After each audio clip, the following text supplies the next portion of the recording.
New tonight, the Rhode Island Department of Health announced they will be coordinating a second expanded round of serology testing in the coming weeks to better understand the commonality of the coronavirus in certain high contact professions.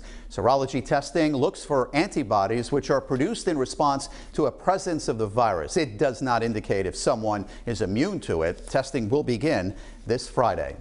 Hundreds of Providence parents logged onto a Zoom call tonight as the city tries to iron out plans to get kids back to the classroom this fall. And after tonight's meeting, one idea the district had been floating for weeks is now off the table. It all revolves around transportation. Eyewitness News reporter Shiina LoSciuto joined in on that Zoom meeting tonight and has the new details.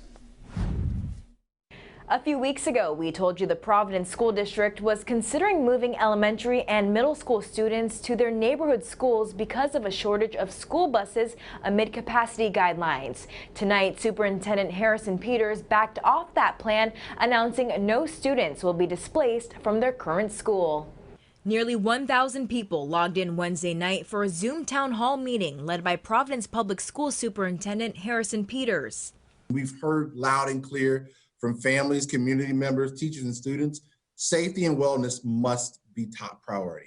Rhode Island public school districts are required to submit reopening draft plans to the state by this Friday. Once that's done, the state will work with each district and come up with a final plan by the end of July. Wednesday night, Peters makes a commitment to parents not to force students to switch schools because of transportation problems. You talked about A, you want students safe. B, how can we avoid moving students between schools? We're not going to displace students from any of their current schools. Transportation options are still being worked out, and Peters says schools are looking at staggering start times so buses can make multiple runs and be cleaned in between groups. The goal is to have students and teachers go back to school in a stable setting, meaning the same people meet together consistently. Currently, we do not have the capacity to create a full-on distance learning environment.